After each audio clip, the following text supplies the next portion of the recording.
Renewable energy ফেস্টে আরও কিভাবে অনেক মানুষকে যুক্ত করা যায় সেটা নিয়ে ভাবছি। আপু, ইতিমধ্যে কিন্তু আমরা অনেক কিছু প্রস্তুত করেছি।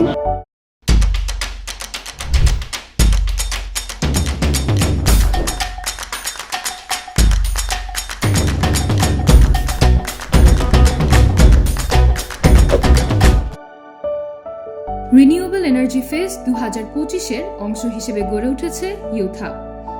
এবছর তরুণেরা তাদের দক্ষতা, সৃজনশীলতা এবং নেতৃত্বের মাধ্যমে তুলে ধরেছে ন্যায্য জ্বালানি রূপান্তরের দাবি।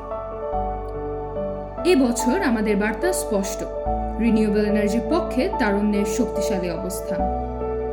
আগামী 23 এবং 24 এপ্রিল বুয়েট ইসিই প্রাঙ্গণে আমরা থাকছি। আপনারা যোগ দিন আমাদের সাথে।